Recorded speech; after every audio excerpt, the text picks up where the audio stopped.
Jadi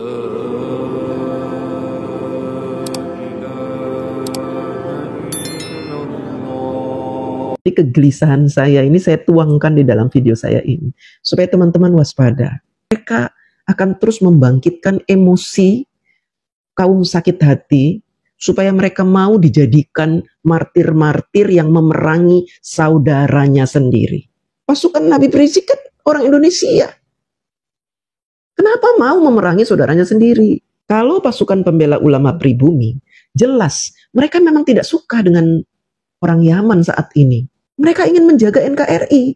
Wajar kalau mereka marah. Jadi semua orang yang punya ilmu waktu itu sekarang begitu besar, berjasa dalam menyampaikan, menyebar Islam Nusantara, di negara kita ini akhirnya digantikan secara paksa oleh kekuatan penjajah dengan menggunakan nama Habib. Akhirnya semua kiai, gelarnya apapun, termasuk sekarang bangsawan-bangsawan kerajaan kita, kiai, semua menjadi budak, betul, kiai? Meleleh semua. Meleleh semua. Dan ini apa memang diawali semenjak dulu dari kalangan Balawi itu, leluhur-leluhurnya Balawi. Kan mereka punya leluhur yang namanya Sohib Mirbat. Nah, itu pemilik penguasa Mirbat. Ada lagi Sohibul Hamra. Dan masih banyak lagi kalau ditelusuri itu, leluhur-leluhur mereka itu. Jadi memang itu adalah upaya-upaya, menurut pandangan saya ya, itu adalah upaya-upaya untuk menguasai suatu tempat. Sekarang VOC, pemerintah Belanda, waktu itu menyematkan gelar Habib kepada imigran Yaman. Ini yang perlu disampaikan, Kiai. Kenapa nggak Syarif Sayyid? Ini untuk mengganti. Karena kalau kita lihat kan seperti bahasan Profesor Manhem Ali, ternyata dalam kitab Taurat, itu kan semua keturunan Bani Ismail disebut dengan Syarifan. Dengan Syarif. Okay. Jadi tidak ada dari zaman dulu keturunan sekarang Bani Ismail sebut dengan Habib. Itu kan akal-akalan mereka aja. Padahal Habib itu sebetulnya kan panggilan mutlak dari Allah kepada Kanjeng Nabi Muhammad yang sebagaimana tertera dalam kitab Taurat. Wa anta habibi wa rasuli, kan begitu Allah bilangnya, engkau adalah utusan dan kekasihku. Habib ini adalah mutlak untuk Kanjeng Nabi Muhammad. Dan ini dicangkok, diambil paksa oleh kelompok Balawi dengan kalimat Habib. Jadi perlu ketahui bahwa sekarang penyematan gelar Habib oleh pemerintah Belanda waktu itu kepada sekarang imigran Yaman adalah untuk menggeser posisi sosial, keilmuan, dan para bangsawan di negara kita. Kiai, ajengan, apakah itu Aceng kalau di Garut, apakah sekarang Tengku, segala macam, itu semuanya digeser penamaan itu dengan kalimat Habib. Jadi semua orang yang punya ilmu waktu itu sekarang begitu besar, berjasa dalam menyampaikan, menyebar Islam Nusantara, di negara kita ini akhirnya digantikan secara paksa oleh kekuatan penjajah dengan menggunakan nama Habib. Akhirnya semua kiai, gelarnya apapun, termasuk sekarang bangsawan-bangsawan kerajaan kita, kiai, semua menjadi budak, betul, kiai? Meleleh semua. Meleleh semua. Dan ini kembali berlangsung sampai saat ini, kiai. Lah ini strategi siapa? Ini jelas strateginya VOC Belanda. Dan kiai-kiai kita masih nggak ngeh juga dengan kejadian yang sekarang telah menimpa kiai kita dulu, bangsawan-bangsawan kita yang dijadikan budak sekarang oleh pemerintah Hindia Belanda waktu itu. Jadi nggak perlu takut kualat, justru Allah ini maha luar biasa. Allah bukakan semua aib mereka sekaligus sekarang, Kiai. Allah buka semua. Ada yang percaya, ada yang nggak percaya. Tapi alhamdulillah, Kiai, lebih banyak yang percaya karena masyarakat kita termasuk masyarakat yang masih mau menerima kajian ilmiah, walaupun memang minim literasi. Masa sekarang menghukumi perkara yang zohir pakai zon, gimana ceritanya? Ini harus dikeluarin dulu gitu perasaannya, kemudian ditimbang, kemudian alat timbang zonnya pakai apa, Kiai? Kan enggak ada. Jadi menggunakan tameng tokoh sesepuh Nahdlatul Ulama, Kiai Haji Hasyim Asy'ari, mengisbat Ba'alawi, mencintai Ba'alawi karena guru-gurunya juga dari kalangan Ba'alawi. Nah, ini kan cerita klasik sejak dulu sampai kini. Nanti kemungkinan kita ini jangan mati dulu ya. Jangan wafat, dan saya jangan meninggal dulu. Kalau nanti kita wafat kalah dengan Ba'alawi, maka kita akan menjadi Habib nanti. Habib Alwi Nurul Alam Al-Bandani As-Segaf. Saya Habib Nur Yahya Salafi Al-Habsyi. Asagaf itu kan marga Yahudi. Shegov namanya itu aslinya tuh. Shegov itu. Al-Sekof atau Iya, gantilah. Waktu hijrah itu jadi Asegaf. Dulu kan ada biro jasa firma Elskov di zaman Belanda itu monopoli sama dengan kalau sekarang ya Tor untuk mengirim jamaah haji dari Nusantara ke Saudi Arabia. Elskov itu juga banyak korupsinya gitu. Monopoli atas izin Belanda mestinya. Ya, yang saya paling nggak senang itu adalah masalah penipuan sejarah nih Kiai. NKRI, lambang-lambang sekarang kenegaraan kita, mereka klaim semuanya. Ini hampir ya. Menurut saya itu kalau jenengan nggak bergerak, teman-teman negara itu gol karena apa? Ubun-ubun sugesti kepercayaan seluruh umat Islam Indonesia itu sudah dipegang oleh mereka. Menjadi one team press, mohon maaf, itu kan di atas presiden. Presiden ada bisa didikte, jadi remote. Apalagi meremot kita-kita yang awam ya, dianggaplah kita ini bodoh, nggak bisa berontak, nggak punya data. Hampir ya ini, hampir. Mana ceritanya rakyat Indonesia dari dulu juga kalau sudah urusan begini lawan Belanda menang, lawan Jepang menang, optimis. PKI, MUSO, lawan apa semua menang. Kalau sudah sekarang rakyat Indonesia bergerak, nggak ada yang nggak mustahil, nggak ada yang nggak mungkin. Kita insya Allah kok bisa menang. Nanti orang di framing lagi, oh ini anak bangsa sama anak bangsa. Oh harus belajar sejarah kalau begitu. Karena zaman dulu dari zaman kerajaan anak bangsa dengan anak bangsa perang terus ya. Perang terus, Jadi nggak perlu di framing kayak begitu. Memang itu Indonesia memang begitu dari dulu. Anak bangsa perang terus. Jadi bukan kita ingin perang, enggak. Kita ingin membuktikan bahwa data yang kita sekarang sajikan ini akurat. Bahkan andai kata gitu, Romo Kiai, andai kata sekarang Kiai Haji Hasyim Asy'ari, Kiai Haji sekarang dari Bangkalan, kemudian sekarang Imam Nawawi, Al-Bantani hidup di zaman kita. Kita nggak akan sungkan untuk datang kepada mereka dan kita akan berikan ini riset kita loh Kiai. Kita akan berikan kepada mereka. Tolong sekarang cek and recheck, diperiksa betul nggak? Gitu loh. Jadi jangan beranggapan bahwa mereka berfatwa waktu itu sekarang mengikuti fatwa dan dianggap sakral sesuai dengan kondisi sekarang. Oh enggak, fatwa itu bisa berubah kok. Kalau jadid, kalau kodim, kalau jadid. Iya, kadang-kadang saya juga kurang ngerti kok Kiai menganggap fatwa sebagai sesuatu yang sakral gitu Kiai. Tidak ada data untuk mengimbanginya ya itu. Terus juga ditambah, loh mereka ini orang-orang soleh, mereka ini wali, masa wali katanya salah, nggak apa? Masa wali bisa salah? Lah wali kan bisa salah, yang bisa salah kan Nabi saya bilang. Yang masuk itu cuma Rasulullah. Satu, yang kedua saya katakan, saya sering bantah begini Kiai.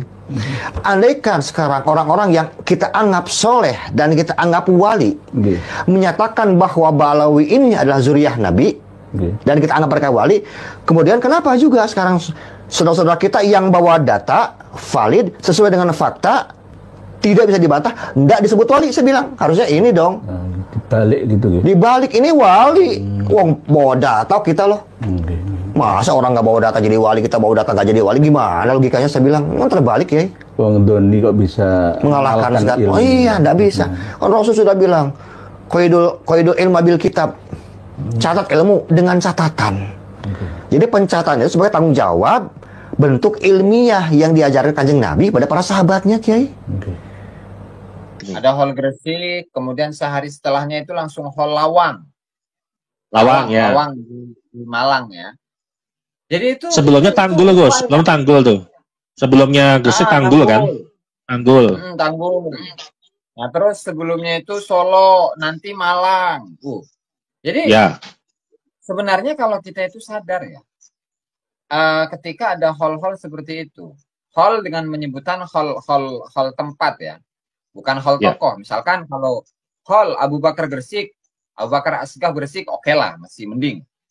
Hall siapa Muhammad Ba'bud, oke lah. Lawang, oke, masih mending. Hall Abdul Qadir Bil Faqih Malang, nah masih mending. Ini ketika hallnya itu langsung disandarkan dengan nama-nama kota, nama-nama tempat. Ini sebenarnya itu klaim tempat juga loh, Mas. Iya, betul. Dan ini apa memang diawali semenjak dulu dari kalangan Balawi itu, leluhur-leluhurnya Balawi kan mereka punya leluhur yang namanya Sohib Mirbat. Nah, itu pemilik penguasa Mirbat. Ada lagi Sohibul Hamra. Dan masih banyak lagi kalau ditelusuri itu leluhur-leluhur mereka itu. Jadi memang itu adalah upaya-upaya menurut pandangan saya ya. Itu adalah upaya-upaya untuk menguasai suatu tempat sehingga tokoh-tokoh yang sebenarnya memiliki pengaruh yang besar di tempat-tempat itu tertutup oleh ketokohan dari si Habib ini. Nah, itulah upaya-upaya yang menurut saya dilakukan di Indonesia ini. Baik secara sengaja atau enggak ya oleh mereka. Itu yang dapat saya simpulkan itu dari hol-holan itu, hol-hol tempat-tempat itu ya. Nah, kalau saya gini, Gus, ada berpendapat. Nah, kalau pandangan saya gini, mereka ini berupaya untuk apa ya? Kalau bicara tuh hal-hal itu kan potensinya gede, Gus, untuk distorsi sejarah nih, Gus, sehingga mereka melegitimasi terhadap apa ya? Kota, contoh Gresik lah, yang kemarin saya juga bikin video juga tentang Gresik. Gresik ini kan kita tahunnya adalah Sunan Gresik, Gus. Di mana Wali Songo di abad ke-14 ini kan Wali Songo tertua ya.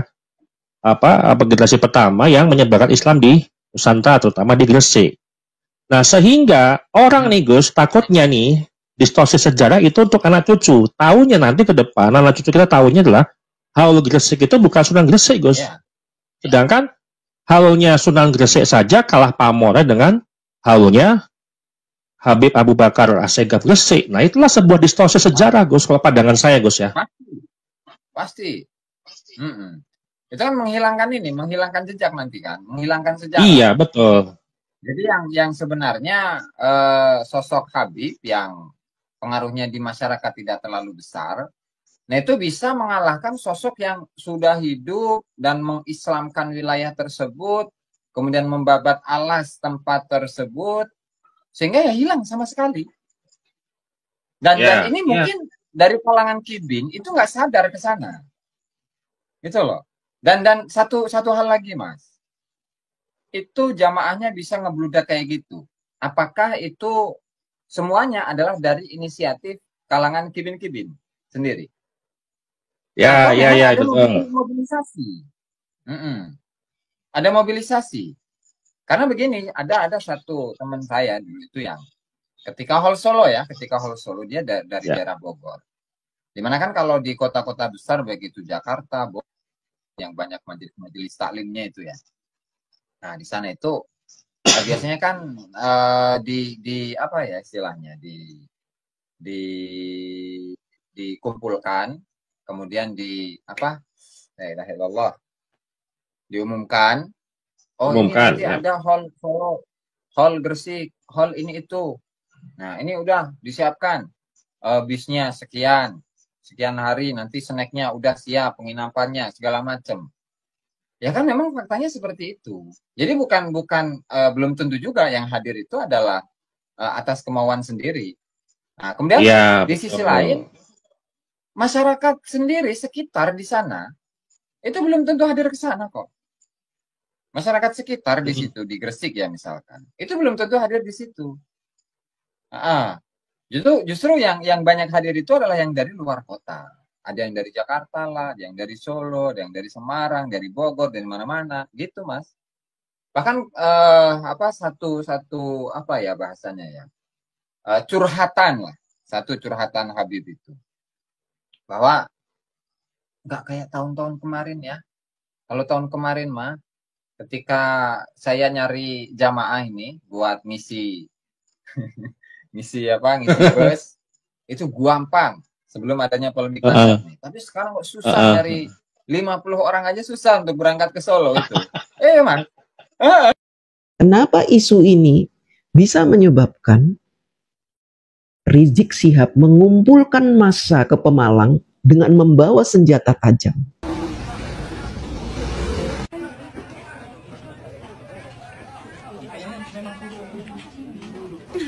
Nusantara diri kita. Semangat, Pak. Semangat. Iya, sangat berjuang.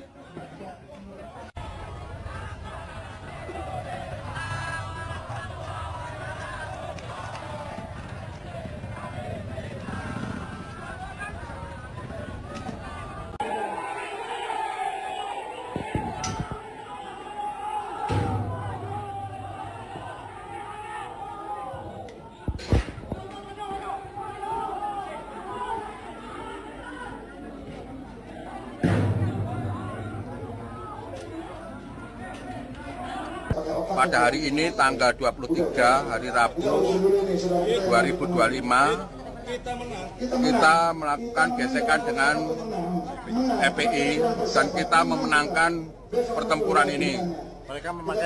Mereka melakukan serangan menggunakan senjata tajam berupa parang, pentungan, dan lemparan-lemparan batu.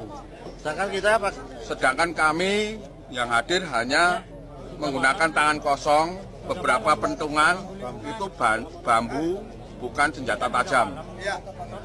Dan kami sempat terdesak dan akhirnya alhamdulillah kami bisa memukul mundur FPI. Dan setelah itu ketika FPI terpukul mundur, datanglah rombongan Brimob untuk menghalangi rombongan FPI. Terima kasih. Wassalamualaikum warahmatullahi wabarakatuh. Karena ada pembiaran, karena ada support. Ini adalah bagian dari skenario. Ketika pembenci mulai marah, tersulut emosinya, mereka memantau di medsos. Oh, kayaknya semakin banyak nih yang berkomentar negatif. Lalu mereka membuat testimoni di Pemalang. Mereka adakan acara Habib Rizik di Pemalang. Ternyata di Pemalang banyak orang yang tidak suka terhadap kehadiran Habib Rizik. Tapi apa yang dilakukan oleh Habib Rizik? Dia tetap datang dan membawa pasukan dengan senjata tajam. Ini sebenarnya indikasi bahwa memang mereka sedang test the water. Di Pemalang kemarin cukup rusuh loh Pak. Bentrokan antara pembela ulama pribumi dengan pembela Habib-Habib Yaman. Bentrok. Ini terjadi di Pemalang. Dan mereka ingin ini terjadi di seluruh tanah air. Bayangkan kalau ini terjadi di seluruh tanah air bagaimana jadinya? Letusan-letusan ini memang yang mereka inginkan. Dan harusnya sudah menjadi perhatian pemerintah ini. Tapi kok saya lihat kayaknya anteng-anteng aja ini. Jadi kegelisahan saya ini saya tuangkan di dalam video saya ini. Supaya teman-teman waspada. Mereka akan terus membangkitkan emosi kaum sakit hati. Supaya mereka mau dijadikan martir-martir yang memerangi saudaranya sendiri. Pasukan Habib Rizik kan orang Indonesia. Kenapa mau memerangi saudaranya sendiri? Kalau pasukan pembela ulama pribumi, jelas mereka memang tidak suka dengan orang Yaman saat ini. Mereka ingin menjaga NKRI. Wajar kalau mereka marah. Dan ketika pribumi marah, kenapa orang Yaman ini nantang dengan membawa pasukan? Mereka membawa tameng dari pribumi juga gitu. Mereka ingin mengadu domba, Pak. Pak Prabowo, coba dengarkan video saya ini, Pak. Mohon didengarkan. Sebenarnya teman-teman, kekuatan para pembenci ini sedikit sekali. Orang-orang yang dulu mendukung FPI dan HTI. Kaum pembenci yang sudah putus asa karena selalu menemui kekalahan demi kekalahan. Siapa yang mereka dukung pasti kalah. Mereka tidur.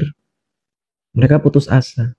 Nah, kaum pembenci ini, Roy CS, Purnawirawan, Habib-Habib, sedang berusaha membangunkan kekuatan yang tidur ini. Dengan tadi kebencian demi kebencian, isu demi isu, fitnah demi fitnah. Saya sebenarnya tidak putus asa melawan mereka. Tapi kalau tidak ada komen dari pemerintah, saya khawatir. Semakin lama semakin besar kebencian ini tumbuh. Dan kekhawatiran saya terjadi ketika ada perang kecil di Pemalang kemarin itu. Ini sebenarnya contoh. Contoh aksi yang sudah mereka siapkan untuk membuat kerusuhan di negara kita. Dan harusnya ini bisa menjadi warning bagi pemerintah. Untuk tidak membiarkan aksi-aksi seperti ini terjadi lagi. Jangan dibiarkan kita diadu domba oleh orang asing. Sekarang sudah muncul tuduhan-tuduhan terhadap saya. Katanya saya ini pengadu domba umat Islam. Padahal pengadu dombanya jelas-jelas siapa pengadu domba.